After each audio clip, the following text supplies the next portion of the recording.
사도행전 7장 48절에서 60절까지 말씀 한 절씩 교도하겠습니다. 그러나 지극히 높으신 이는 손으로 지은 곳에 계시지 아니하시나니 선지자가 말한 바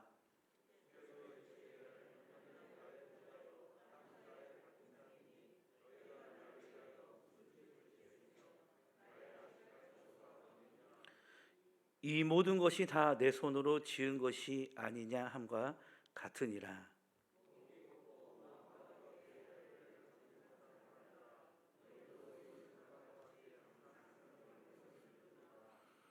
너희 조상들이 선지자들 중에 누구를 박해하지 아니하였느냐?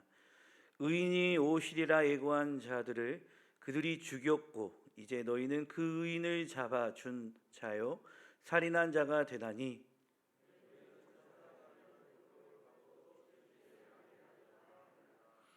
그들이 이 말을 듣고 마음에 찔려 그를 향하여 이를 갈거늘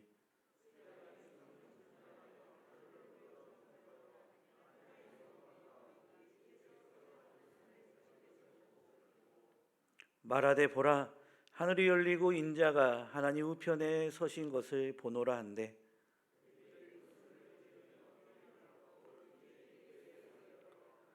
성 밖으로 내치고 돌로 칠세 증인들이 옷을 벗어 사울이라는 청년의 발 앞에 두니라.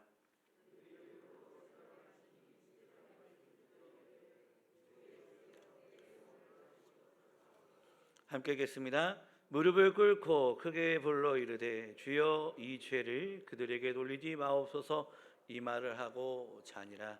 아멘. 예루살렘의 교회가 세워지고 많은 믿음의 백성들이 일어나게 됩니다. 하지만 다양한 사람들이 많이 모이다 보니 사람 냄새 속에서 분쟁이 일어나게 되죠. 헬라파 유대인과 히브리파 유대인 사이에 갈등이 발생하게 된 곳입니다.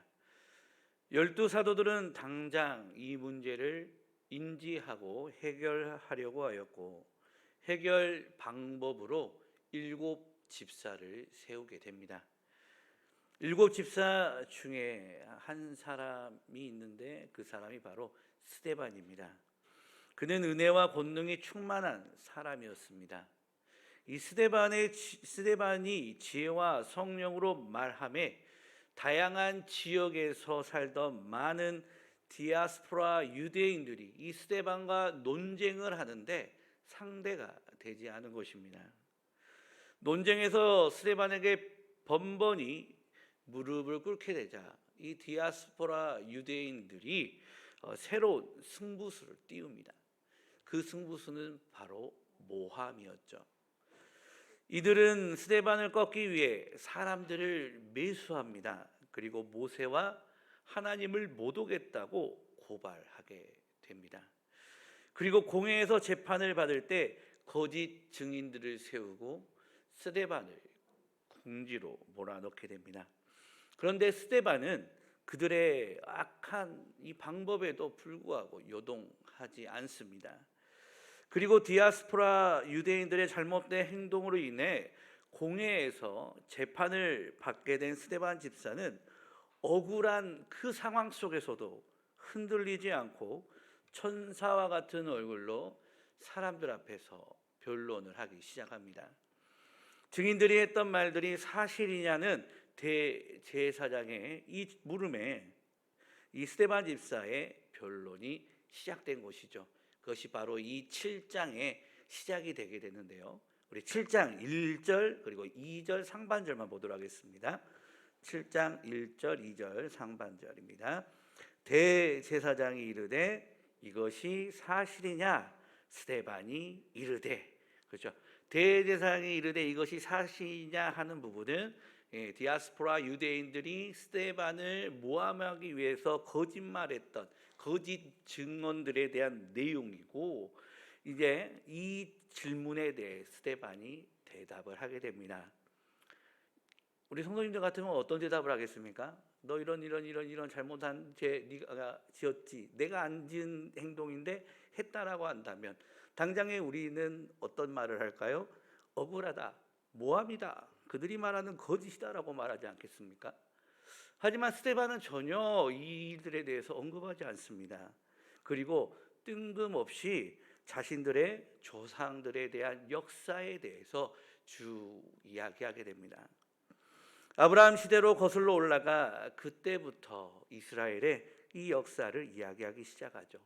하나님과 아브라함과의 약속, 야곱과 이삭, 애굽으로 갔던 요셉, 모세, 그리고 모세를 통해 출애굽 사건, 하나님의 은혜를 경험한 뒤에도 죄악된 습관을 버리지 못하고 우상 숭배했던 이스라엘 백성들, 다윗이 성전을 준비하고 솔로몬이 성전을 지었다는 내용까지 하나님께서 인도하셨던 이스라엘 역사, 자신의 조상들의 역사에 대해서 진술을 하게 됩니다.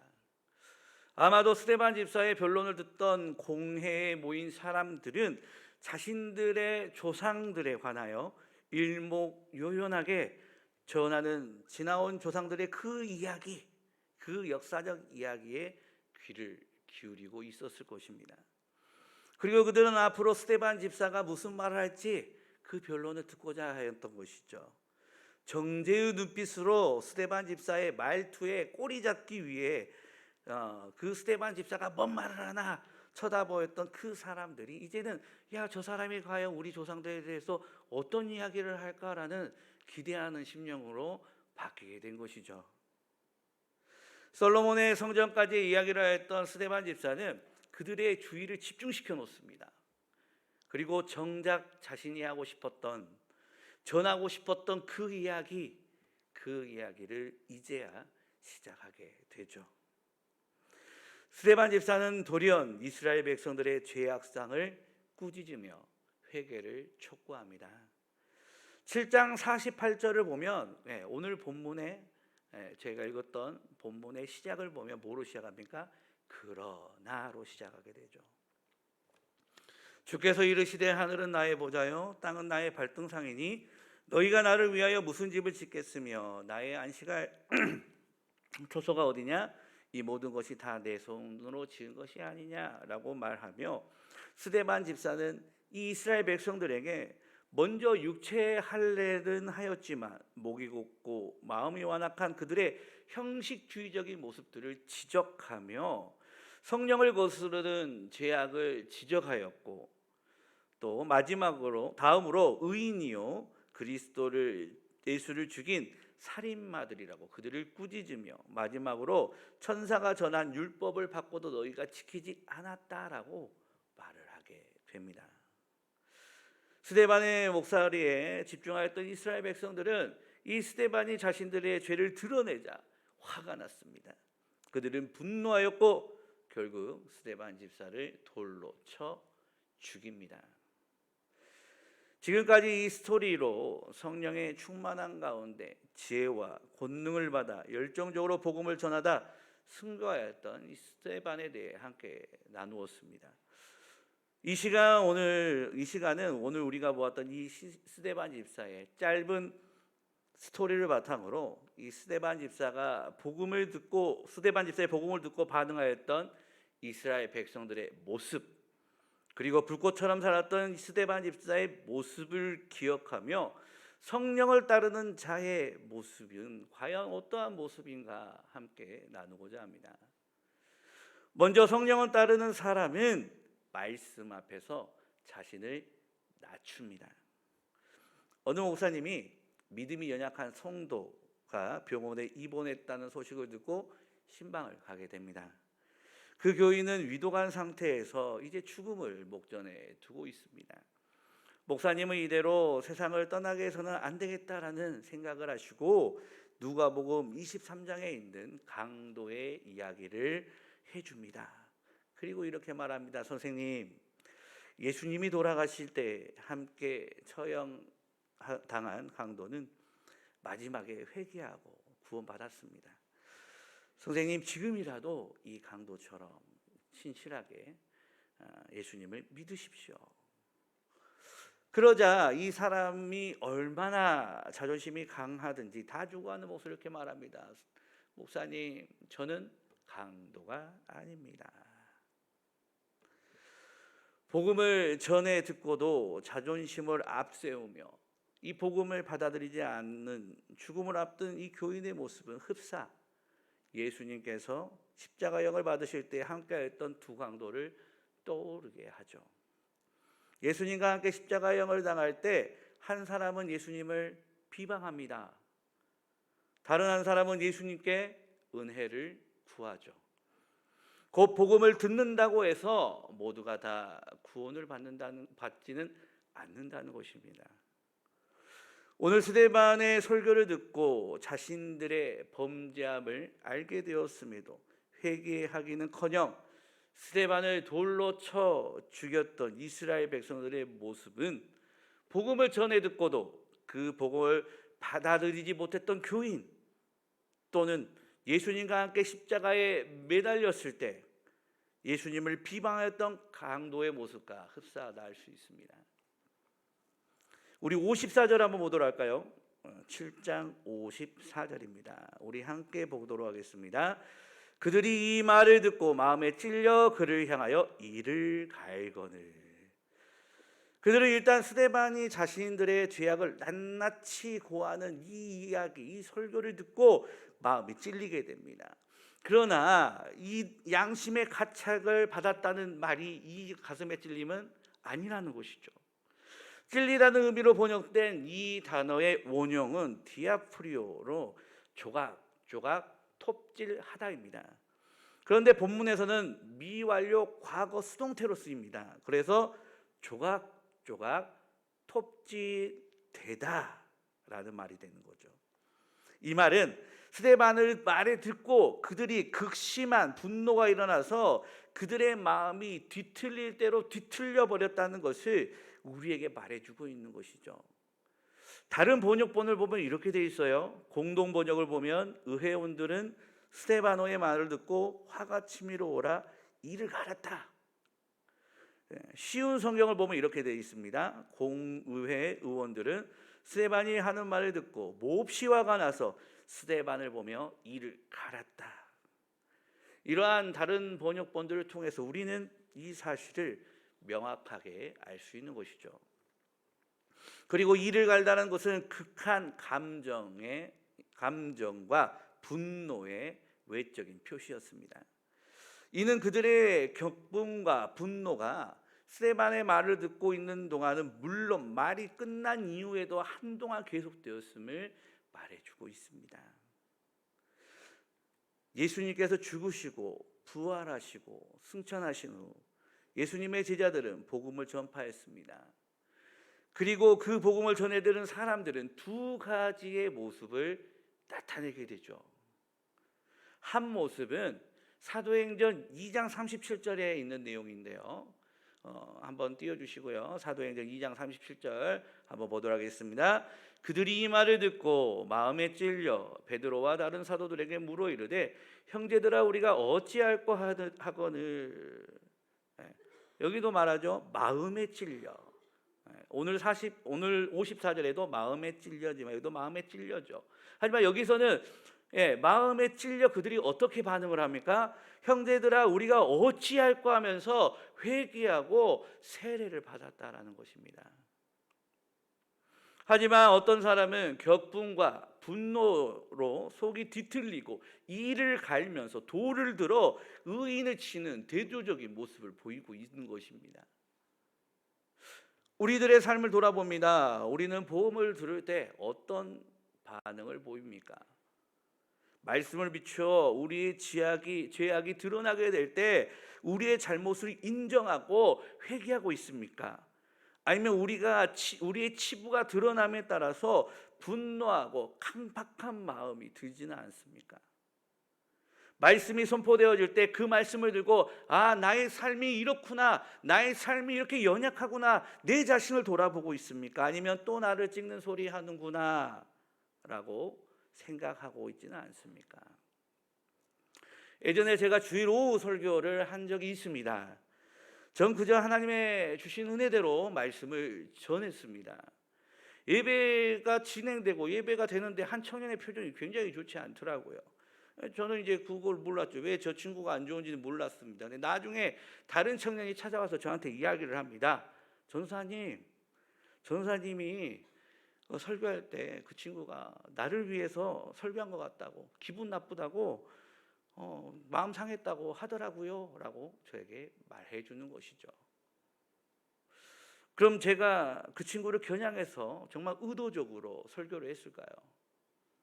제가 어떻게 그 친구의 구체적인 상황을 알고 설교를 했겠습니까? 그저 하나님께서 주신 은혜대로 본문 안에서 말씀을 전한 것뿐입니다. 성경은 우리에게 분명히 말해줍니다. 두 그룹을 보여주면서 너는 어떻게 할 거냐라고 말하고 있는 것이죠. 여러분은 어떠한 삶을 사시겠습니까? 복음을 받아들이고 자기를 부인하고 주님을 따라가시겠습니까? 아니면 나를 심적으로 부담을 주는 그 모든 것들에 분노하시겠습니까? 사랑하는 성도 여러분, 주님께서는 우리를 향해 다양한 방법으로 말씀하십니다. 설교를 통해서, 또 개인적인 말씀의 묵상을 통해서, 또한 다른 성도들과의 신앙적인 교제를 통해서 다양한 방법으로 우리에게 말씀해 주시죠. 그러할 때 성령을 따르는 자는 말씀 앞에 자신을 낮춤으로, 말씀을 통해 주신 은혜, 깨달음을 감사함으로 받으며 나아가는 사람입니다.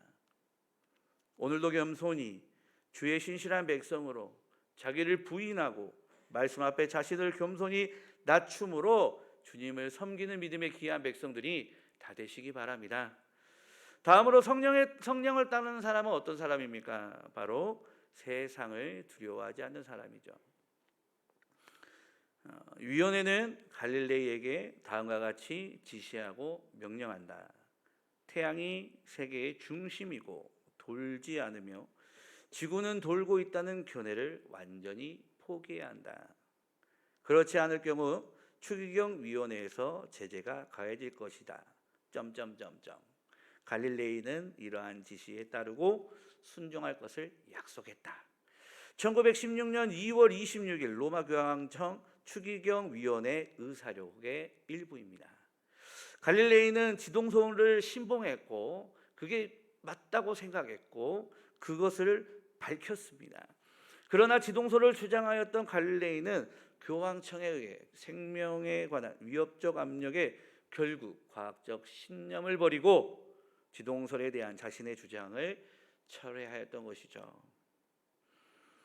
우리들도 삶을 살아가는 가운데 여러 선택의 갈림 속에 극한의 죽음에 이르는 위협을 받기도 합니다.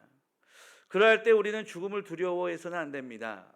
우리가 두려워해야 할 것은 육체적 죽음이 아니라 죽음 후 우리가 돌아가야 할 영적 세계에 대해 두려워해야 하는 것이죠.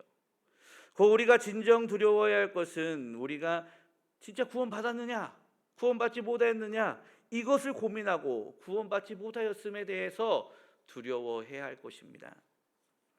스데반의 상황은 어떠했습니까? 복음의 분노를 나타내며 신성모독이라고 생각하는 수많은 사람들의 둘러싸여 있는 상황입니다. 말 한마디에 목숨이 오고 갈 수 있는 상황입니다. 자신이 한 발자국 뒤로 물러난다면 약간의 징계만으로 풀려날 수도 있는 상황입니다. 진심은 아니지만 보는 사람들 앞에서 예수 그리스도에 대한 복음을 부인한다면 살아날 수 있는 상황입니다. 두려움에 자신도 모르게 내가 실수했다, 내가 잘못했다, 용서해달라라고 할 수 있는 그런 상황입니다. 하지만 스데반은 그렇게 하지 않았습니다. 그는 죽음을 두려워하지 않았습니다. 오히려 더욱 뜨겁게 이스라엘 백성들을 향해 복음을 담대히 증거했습니다. 죽으면 죽으리라 라는 일사각오의 정신으로 생애 마지막 설교를 담대하게 전하였던 것이죠. 그리고 그가 성령에 충만하여 담대히 복음을 전할 때 놀라운 영적인 체험을 경험하게 됩니다.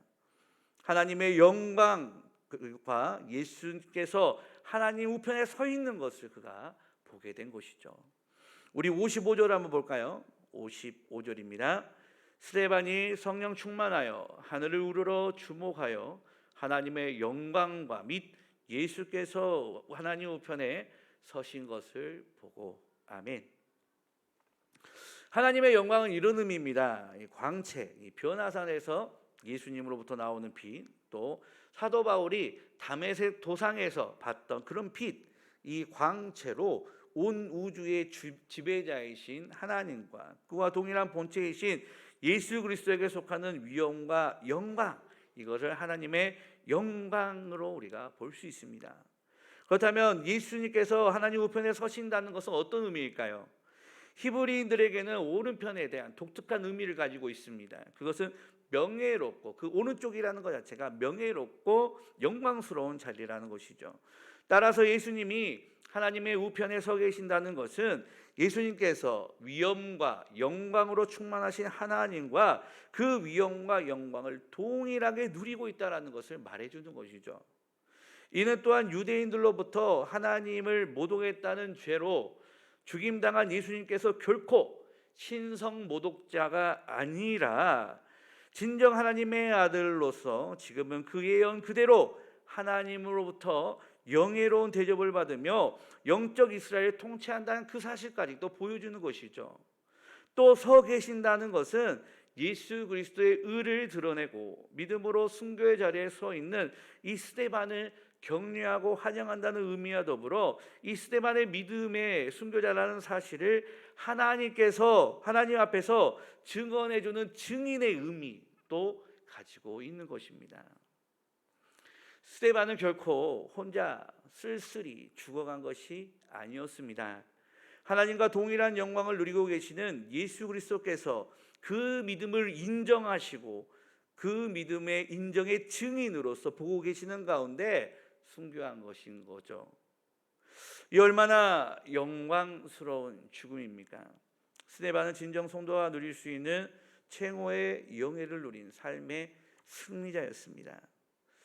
복음을 전하며 예수 그리스도의 십자가의 길을 따랐던 이 스데반은 불꽃처럼 뜨겁게 이 땅에서의 삶을 살았고 그의 죽음은 개 죽음이 아니라 영광스러운 죽음으로 사람이 아닌 주님께 칭찬받는 죽음이었죠. 세상은 우리가 복음을 전할 때 복음을 싫어합니다.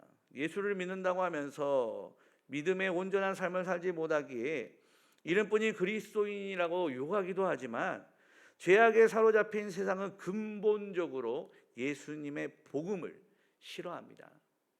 그러하기에 이 땅에서, 대한민국 땅에서 이만큼 교회의 뿌리가 내리기까지 얼마나 많은 순교의 피가 흘렸는지 모릅니다.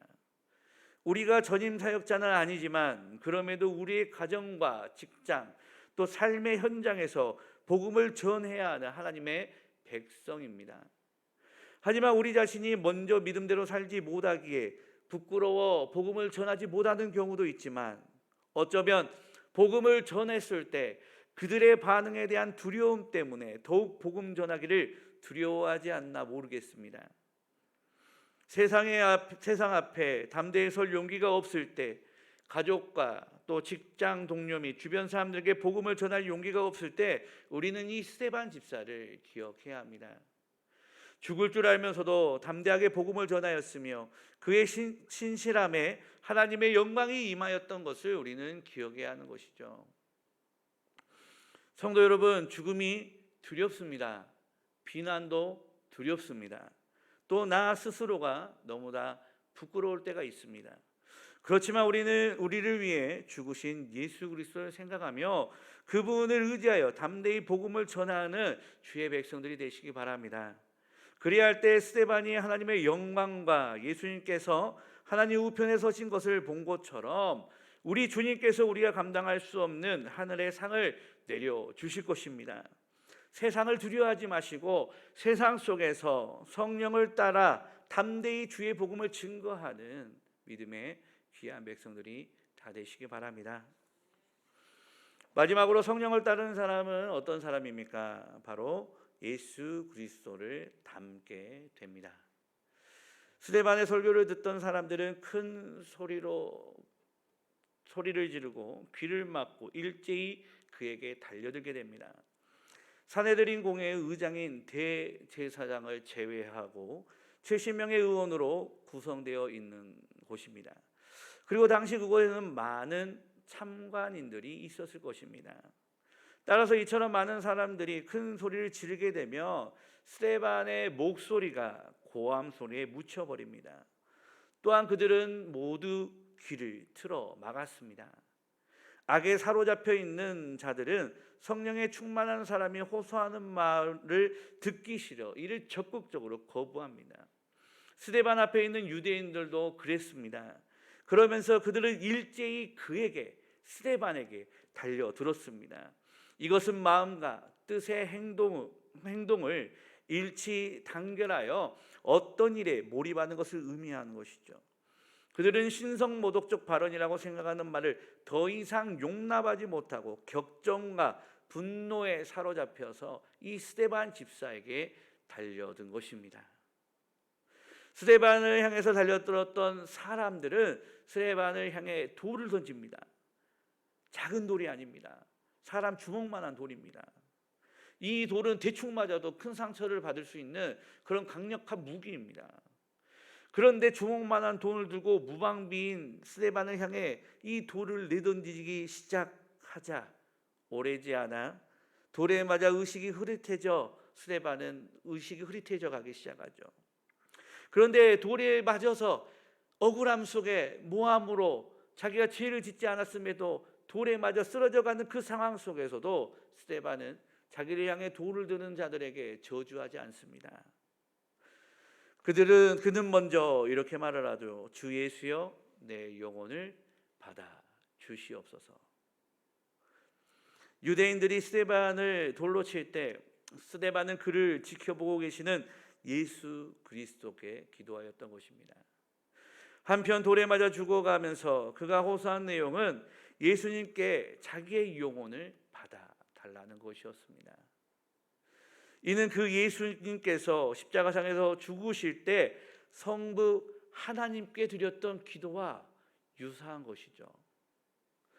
예수님은 죽음 직전에 아버지 하나님께 마지막 부탁의 기도를 드렸고 스데반은 예수 그리스도께 그 부탁의 기도를 드렸습니다. 그가 이처럼 예수님께 자신의 영혼을 부탁할 수 있었던 것은 몸은 죽으나 영혼은 멸하지 않고 주님이 계신 영광의 나라로 들어갈 것을 확신하고 있었기 때문입니다. 그런 확고한 믿음이 그로 하여금 순교의 고통을 견뎌내도록 한 것이죠. 반면 스데반을 돌로 쳐 죽인 자들은 그의 몸은 죽여도 영혼은 능히 죽이지 못하는 자들에 불과했습니다. 다음으로 스데반은 이렇게 기도합니다. 주여 이 죄를 그들에게 돌리지 마옵소서라고 기도하죠. 스데반의 기도는 예수님께서 십자가상에서 하나님께 드렸던 기도와 비슷하다는 것을 우리는 알 수 있습니다. 스데반은 원수를 용서하는 예수 그리스도의 그 심장을 가진 사람이었음을 우리는 보게 되는 것이죠. 이런 예수님의 심장을 가지고 기독교 역사상 첫 순교의 열매를 맺었던 스데반과 예수 그리스도의 모습 안에는 닮은 꼴이 참 많이 있습니다. 첫째로 거짓 증인들의 고소에 의해 재판장에 서게 되죠. 둘째로 신성모독죄로 정죄를 받게 됩니다. 셋째로 원수들의 죄를 용서하죠. 넷째로 죽기 전 자신의 영혼을 부탁드리는 기도를 하게 됩니다. 다른 점이 있다면 예수님은 성부 하나님께 기도를 드렸고 스데반은 그 예수님께 기도를 드렸다는 것입니다. 스데반은 그를 지켜보고 계신 예수님이 하나님과 동일한 권세를 가진 분이심을 믿었기 때문입니다. 결론적으로 여러분, 우리는 이 스데반의 모습을 보면서 무엇을 느낍니까? 그렇습니다. 참으로 예수님을 따르는 성령의 사람은 그 사람의 삶의 모습 속에서 예수님이 드러납니다. 예수님을 닮게 되는 것이죠. 우리의 삶의 모습에는 과연 예수님의 어떤 모습이 묻어나고 있습니까? 말씀을 마치겠습니다. 성도 여러분, 오늘 우리가 나누었던 이 스데반을 둘러싼 사건을 기억하며 성령을 따르는 자의 삶이 어떠한 삶의 모습인지를 기억하시기 바랍니다. 복음을 듣고 이를 갈며 도를 드는 자가 아닌 자신의 죄를 자복하며 회개하는 성령을 따르는 자가 되시기 바랍니다. 세상이 아무리 위협적으로 다가올지라도 믿음을 굳건히 지키며 주의 복음을 힘써 전하는 성령을 따르는 자가 되시기 바랍니다. 또한 예수 그리스도의 발걸음을 쫓아갔던 스데반처럼 예수 그리스도의 등 뒤를 열심히 따라가는 성령을 따르는 자들이 다 되시기 바랍니다. 이 시간 우리 함께 찬양하도록 하겠습니다. 찬송가 197장입니다.